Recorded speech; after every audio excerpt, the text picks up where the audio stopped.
하나님의 성품 가운데 우리가 오늘 기억해야 될 특별한 성품 하나가 있습니다. 그것은 뭐냐면 하나님은 자신이 하신 것을 늘 우리가 기억하기를 원한다는 사실이죠. 그래서 우리가 창세기서부터 요한계시록까지 보면 그러한 성품들이 계속 기록되고 있어요. 우리가 잊지 않기를 원하시는 거죠. 많은 말씀이 기록되고 있는데 그 가운데서 우리가 출애굽기 17장을 좀 한번 보고 싶은데요. 자, 14절 16절 말씀입니다. 읽습니다. 시작.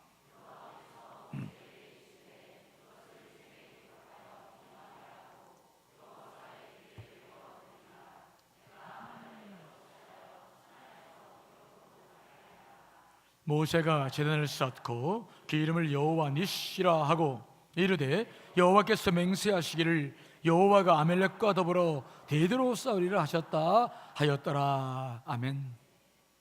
이 말씀은 출애굽한 이스라엘 백성들이 이제 광야 르비딤에 도착했을 때 그 르비딤에 살고 있었던 아멜렉 족속들이 갑자기 쳐들어와서 전쟁을 벌린 상황 속에서 있었던 일이었어요. 그때 모세는 아론과 훌을 데리고 기도하러 산에 올라갔고 그 다음에 여호수아를 앞장서서 그 전투에서 싸우게 했습니다. 모세가 두 손을 높이 들어 기도했을 때 하나님께서 그 전쟁을 승리하게 하셨고 모세가 손을 내리면 이스라엘 백성들이 쫓겼어요. 그래서 아론과 훌이 두 손을 양손을 붙잡고 모세가 계속해서 손을 들어 기도하면서 그 첫 번째 전쟁을 승리로 이끌었죠. 그런데 하나님 보실 때 이 전쟁은 앞으로 이스라엘 백성들이 가나안 땅에 들어갈 때까지 전쟁을 할 때까지 이 교훈의 말씀을 잊지 않아야 된다고 말씀을 보신 것이었습니다. 그래서 전쟁이 끝났을 때에 하나님께서는 모세에게 이르시되 이것을 책에 기록하여 기념하라. 출애굽기 책에 그래서 기록했죠.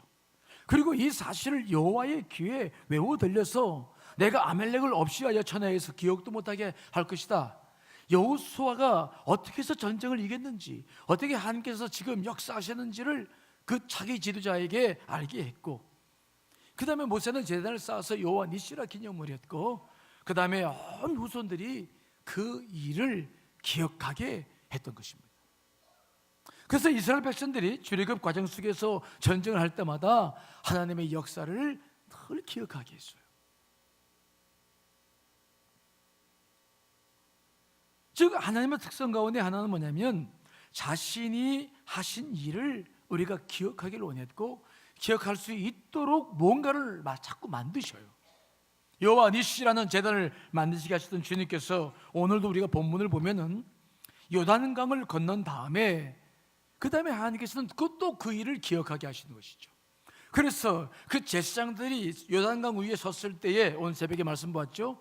그 요단 강물이 멈춰 섰는데 그 자리에서 각 지파별로 하나씩 즉 12개 돌을 주워다가 그 제사장들이 서 있는 곳에서도 기념돌을 세웠고 그 돌을 하나씩 주워다가 그 여리고성 앞에 있던 길갈이라는 곳에서도 또 기념비를 세우게 하셨어요. 자, 오늘 본문 말씀 여호수아 4장 4절 7절 말씀을 읽어보겠습니다. 시작.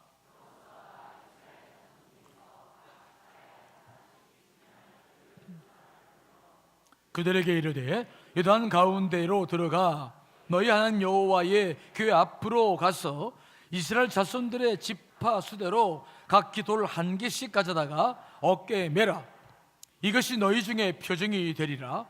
후일에 너희 자손들이 물어 이르되 이 돌들은 무슨 뜻이냐 하거든 그들에게 이르기를 요단 물이 여호와의 언약궤 앞에서 끊어졌나니 곧 언약궤가 요단을 건널 때에 요단 물이 끊어졌으므로 이 돌들이 이스라엘 자손에게 영원히 기념이 되리라 하라 하니라. 하나님은 요단강을 건너게 하셨습니다. 정말 제사장들이 언약궤를 메고 요단강물에 들어갔을 때 그 요단강물이 끊어졌어요. 놀라운 일이었습니다. 홍해바다가 갈라진 것과 같은 역사였습니다. 그런데 하나님께서 그 일을 마치시고 난 다음에 바로 그 제사장들이 서 있는 그곳에도 기념돌을 세우게 하셨고, 그 돌을 하나씩 가져다가 길갈에도 기념을 하도록 하셨던 것을 우리가 보는 것입니다. 왜 이렇게 하시는 것일까요? 왜 길갈에다가 그 기념돌을 세우게 하셨을까요?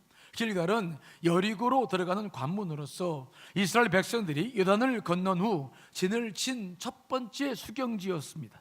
그리고 또 가나안 정복을 위한 교두보였어요. 따라서 이후 전개되는 가나안 정복 전쟁은 물론 사사 시대 및 초기 왕국 시대에 이르기까지 이곳 길갈은 이스라엘의 정치적, 군사적, 종교적 중심지로서 특히 중요한 성읍이 되었습니다. 바로 거기에 기념비를 세우신 것입니다. 그리고 후손들이 이게 뭐냐고 묻거든 여호와께서 요단강을 건너게 하셨다라고 말하게 하라. 길갈에 세운 돌비는 영원한 영적인 표징이었습니다. 특별히 그 뒤로는 여리고성이 있었어요. 그래서 이 일을 통해서 무엇을 우리들에게 말씀해 주고 있느냐? 여리고 백성들, 특별히 가나안 땅에 살고 있던 7 족속들에게는 경고의 메시지를 주셨고, 이스라엘 후손들에게는 그 여리고성을 비롯해서 가나안 땅에 들어갔을 때에 두려움 없이 전진할 수 있는 믿음을 갖게 하셨던 것이죠. 자, 오늘 본문 4장 24절 말씀 읽어보겠습니다. 시작.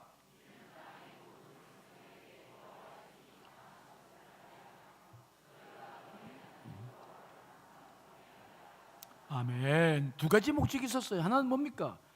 땅의 모든 백성에게 여호와의 손이 강하게 하신 것을 알게 하셨다. 요단강을 건너게 하신 하나님으로 그 가나안 땅 7 부족들로 하여금 두려움을 갖게 했습니다.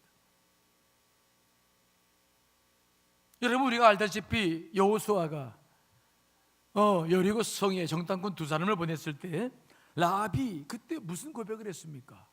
우리는 너희의 하나님으로 말미암아 간담이 녹았다 라고 고백을 했던 것을 우리가 이미 살펴보았죠. 하나님께서 그런 것을 목적으로 해서 기념비를 세웠고, 또 하나는 이스라엘 백성들입니다. 하나님께서 어떻게 요단강을 건너게 하셨는지, 어떻게 앞으로 가나안 땅을 점령하게 하실 것인지, 요단강의 역사를 보면서 그들이 믿음을 잃지 않도록 하기 위해서 이러한 놀라운 일들을 행하게 하셨고, 이것을 기억하게 하신 것을 우리가 보는 것입니다. 이게 하나님의 성품 가운데 하나예요. 그렇다면 왜 꼭 우리가 이렇게 기억해야 합니까? 왜 꼭 우리가 이렇게 하나님 역사하신 것을 기억하도록 하시는 것입니까? 이유가 무엇입니까?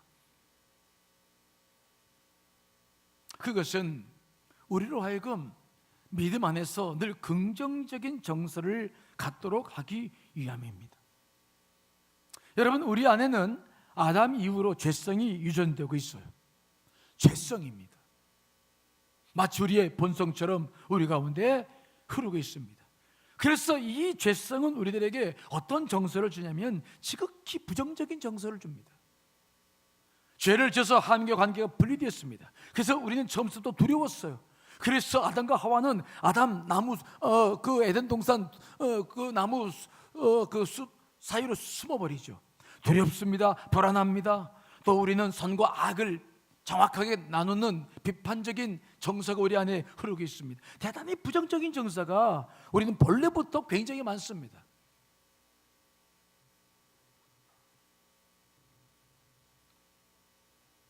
그래서 우리가 이 부정적인 정서를 가지고 이 땅에서 온전히 믿음으로 살아갈 수 없는 경우가 너무 많아요.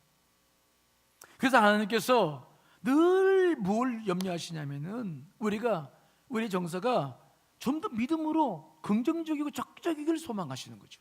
그래서 우리가 이 땅에서 승리의 삶을 살기를 원하시는 것이죠.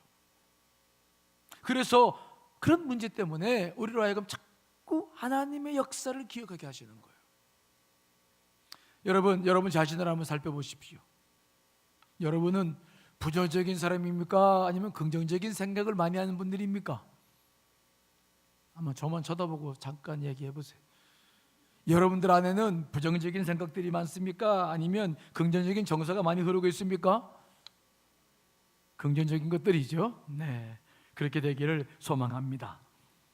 그런데 우리에게는 나도 모르게 자꾸 선악과를 따먹었기 때문에 그런지 계속 우린 비판해요. 계속 우리는 부정적인 생각을 합니다. 자동적으로 그냥 올라와요.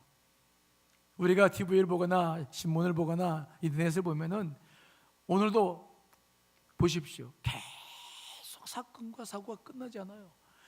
뉴스를 들어보면 들어볼 수 없을 만큼 그냥 사건들이 터져 나오고 모든 것들이 다 부정적인 것들이에요.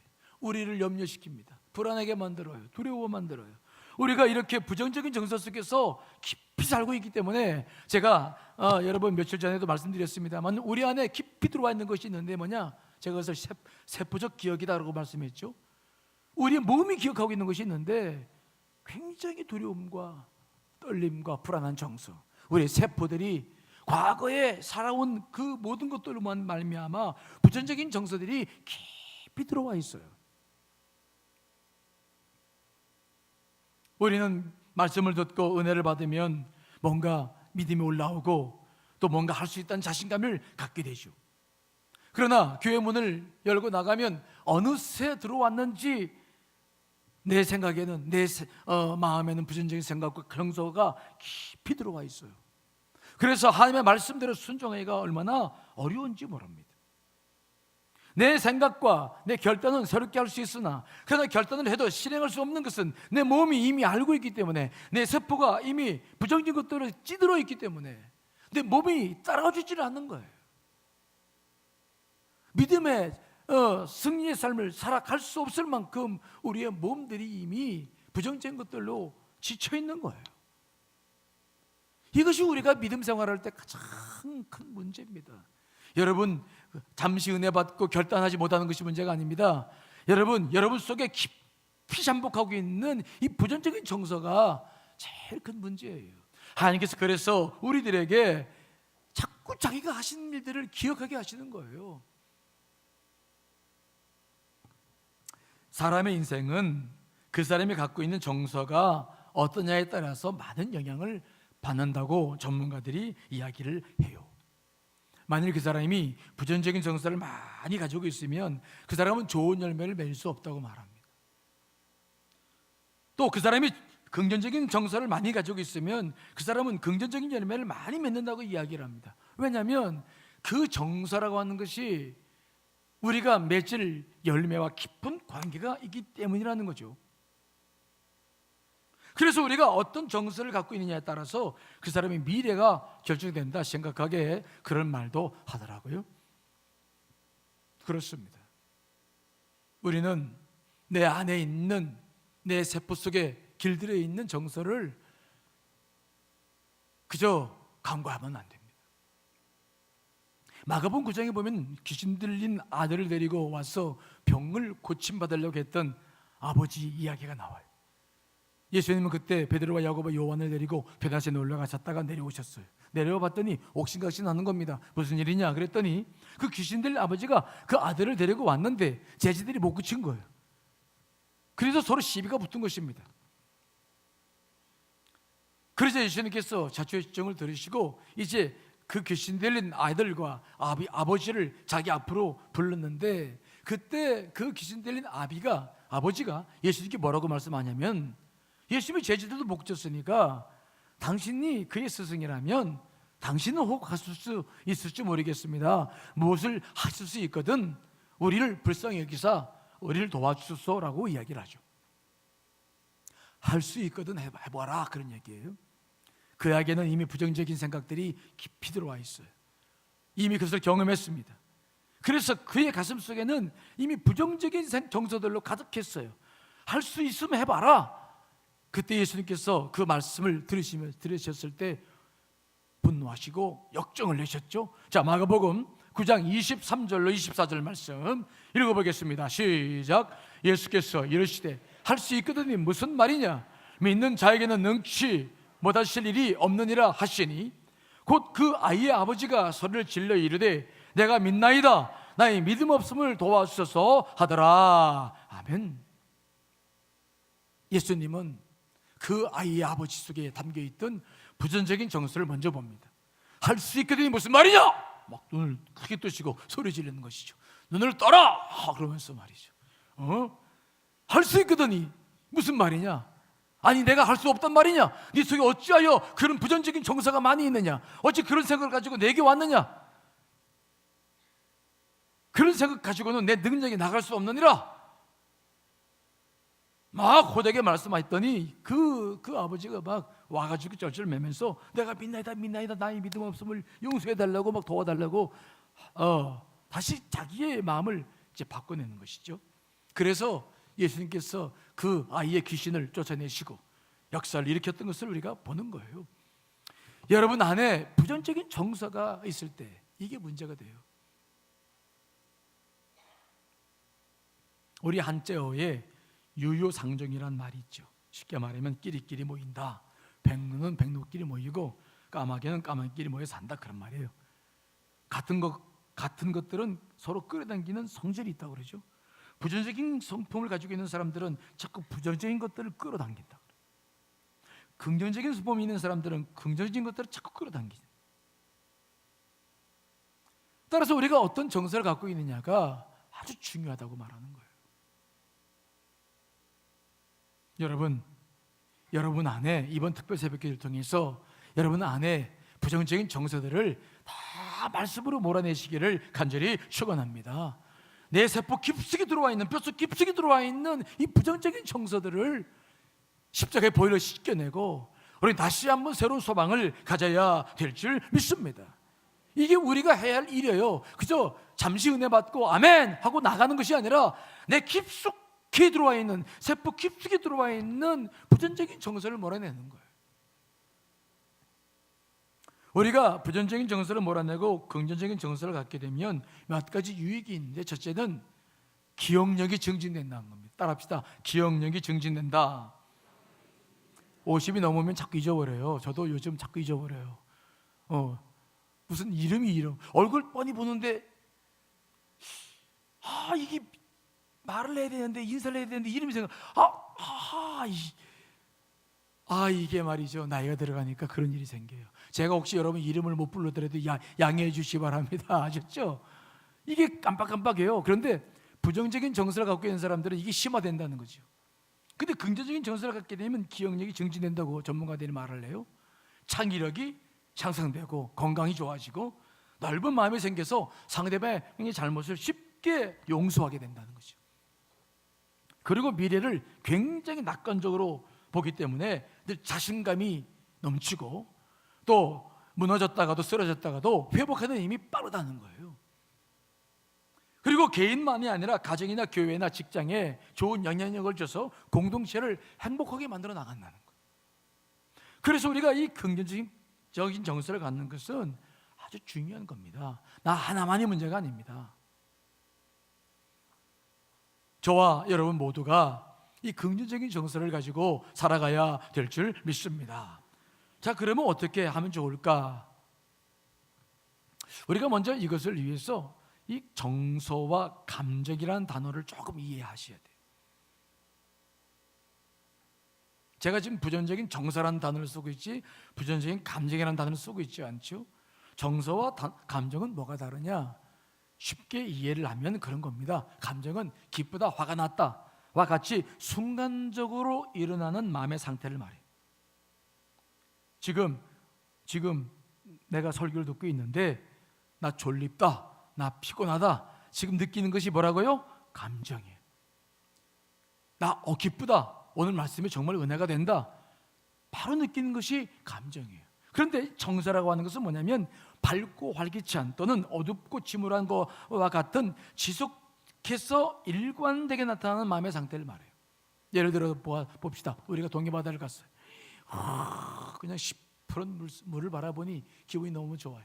아주 그냥 황급빛 모래가 쫙 깔려있고 시원한 바람이 불고 정말 잔잔하게 밀려오는 파도를 보니까 너무 좋아서 양발을 확 벌리고 숨을 내쉬니까 내 마음이 어떻겠습니까? 너무 좋겠죠. 그래서 좋다, 좋아. 이게 바로 뭐라고요? 감정이에요. 그냥 그 자리에서 느끼는 감정이에요. 그런데 여러분 집에 돌아왔어요. 집에 돌아와서 며칠 보냈습니다. 며칠 보냈는데 다시 그때가 생각나. 그 동해바다가 생각나. 그래서 그 동해바다를 생각하면서 다시 또 여러분들이 즐거워진다고 한다면 그것이 바로 뭐라고요? 정서예요. 그때부터 지속적으로 내게 와지는 거예요. 이걸 정서라고 말해요.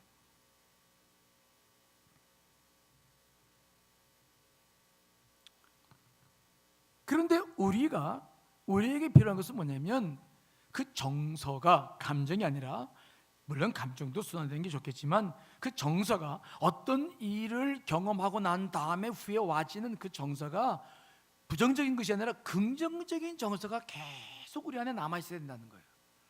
그래서 우리 안에 있는 부정적인, 세포 속까지 부정적인 그러한 근본적인 것들이 자꾸 이를 통해서 이것들이 희석되어져 가야 된다는 것이 전문가들의 이야기더라고요.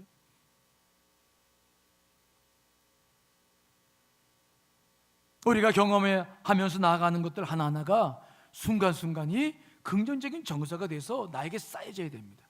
기쁨과 쾌락과 만족과 열정과 자부심과 희망과 감사와 사랑과 같은 이런 것들이 공포와 불안과 두려움과 분노와 증오심과 혐오와 같은 부정적인 정서를 쫙 밀어내서 내 스스로가 언제든지 감사와 기쁨이 넘쳐나는 그러한 우리들의 삶이 되어야 될 줄 믿습니다.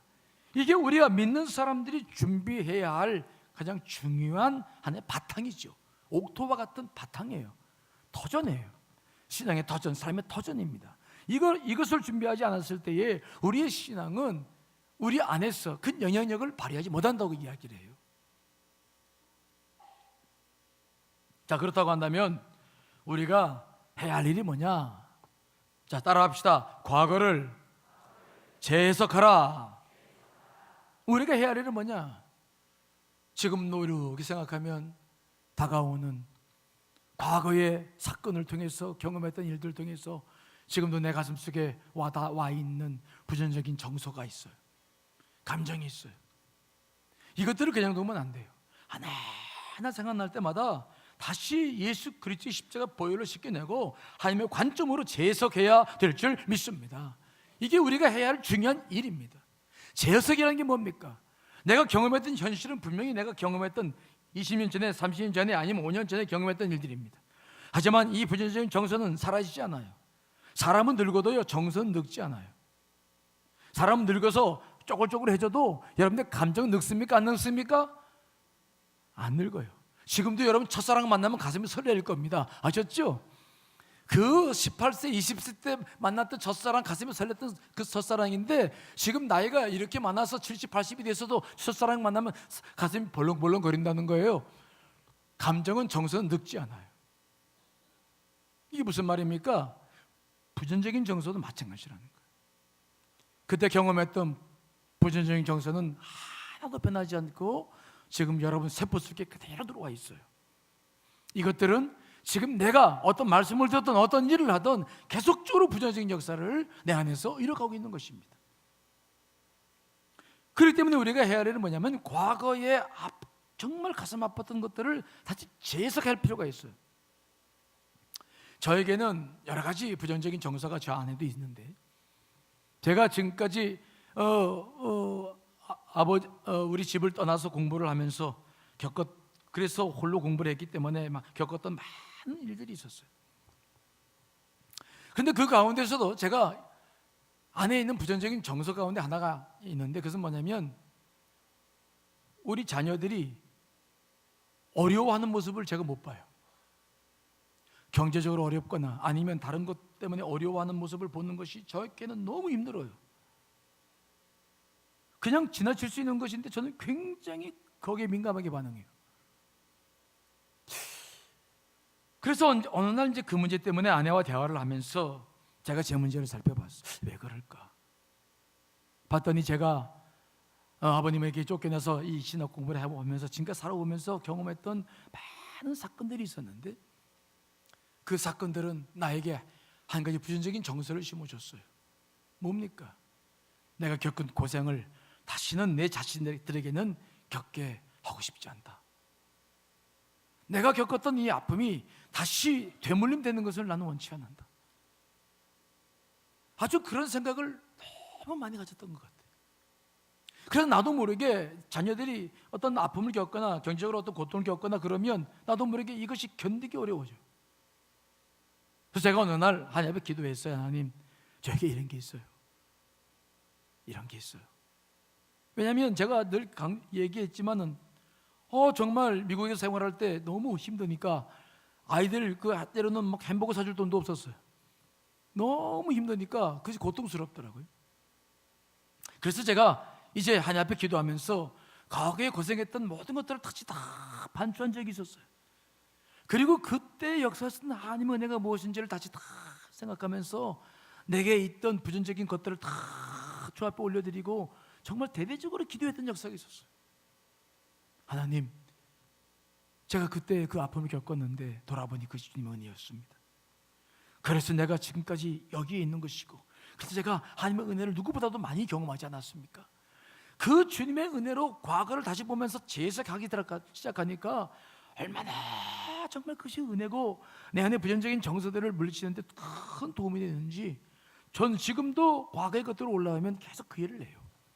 그 일을 통해서 제가 가졌던 그 모든 것들을 완벽히는 아니지만 많이 씻어내고 긍정적인 정서를 갖게 되는 일에 큰 도움을 제가 받고 있어요.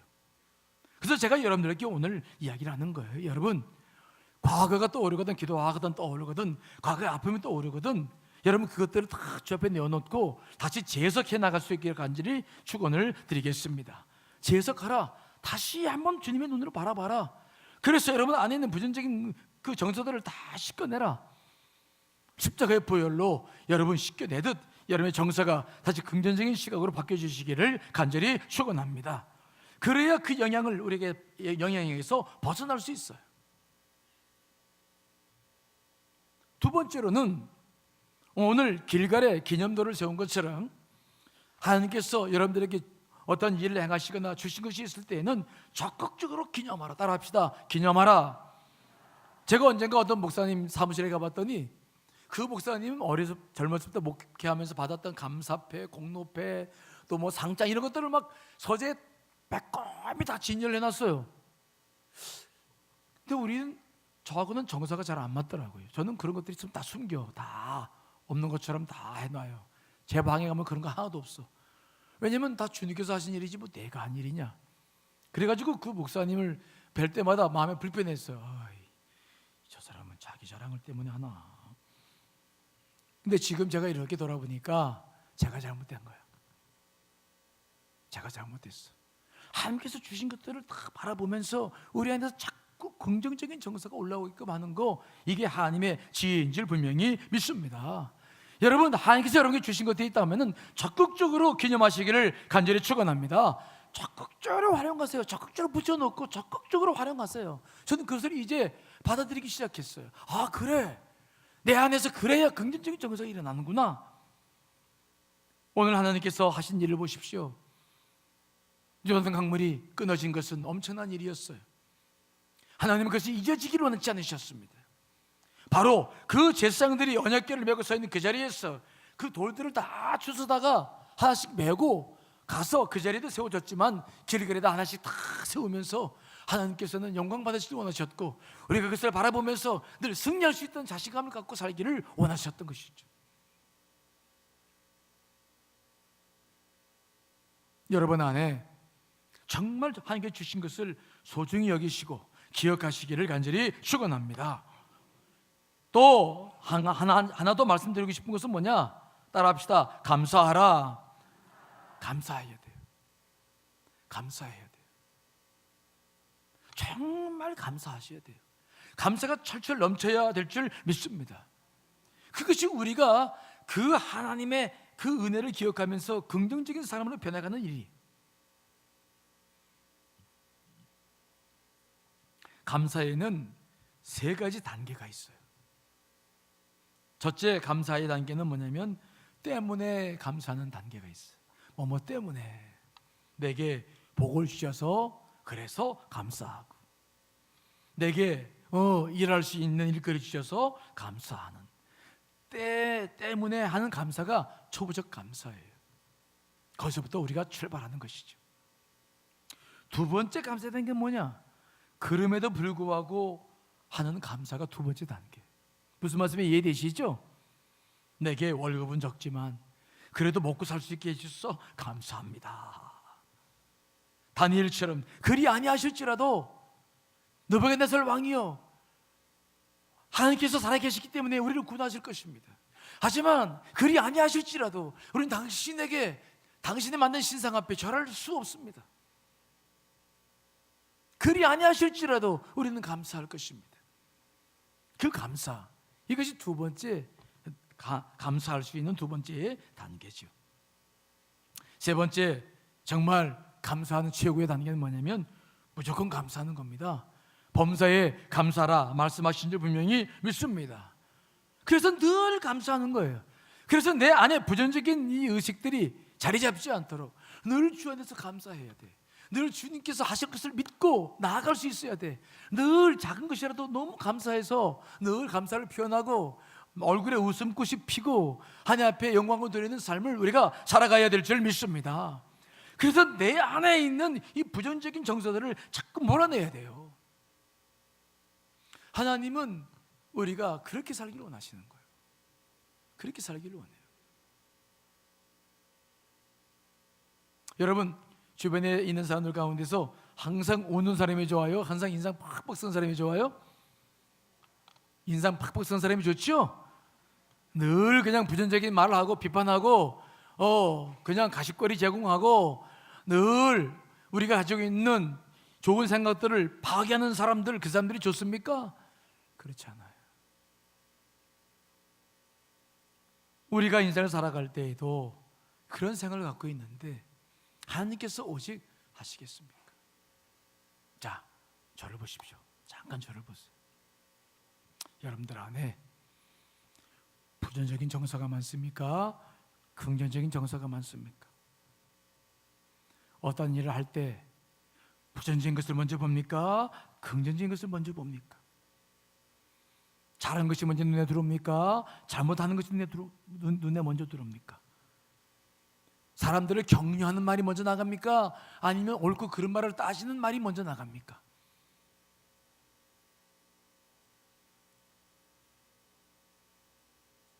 한번 생각해 보시죠.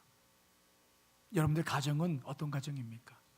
긍정적인 정서가 많은 가정입니까? 부정적인 정서가 많은 가정입니까? 그저 모이기만 하면 비판합니까? 아니면 모이기만 하면 감사하고 간증합니까? 여러분의 속회는 어떻습니까? 선교는 어떻습니까? 직증은 어떻습니까? 우리 교회는 어떤 교회입니까?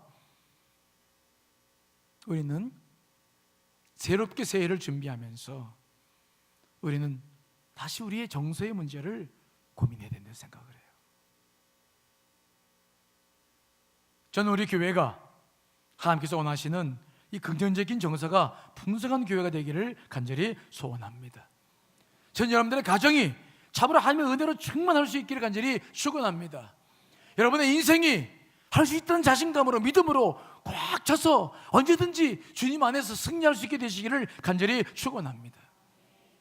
옳고 그런 것보다 부족하더라도 주님 안에서 겸손하게 늘 감사하며 나아갈 수 있는 그런 믿음이 얼마나 중요한 믿음입니까?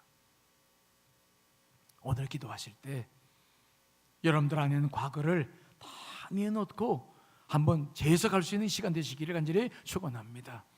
부정적인 정서를 주 앞에 다 내어놓고 다시 그 정서 속에서 십자가의 보혈로, 은혜로 다시 이 모든 것이 씻겨져서 내 뼛속 깊숙이 들어와 있는, 세포 깊숙이 들어와 있는 그 학습된 그 고난, 학습된 그 부정적인 것들이 다 사라지고 새롭게 오늘부터 경험되는 모든 것들은 긍정적인, 할 수 있다는 자신감을 갖고 나아갈 수 있는 그러한 정서가 여러분 가운데 깊어지시기를, 오늘 기억하라, 잊지 마라 라고 말씀하신 하나님의 마음이 여러분 가운데 깊이 들어오시기를 간절히 축원합니다. 자, 우리 찬송 같이 부르시고 오늘 주신 말씀 붙잡고 같이 기도하시겠습니다.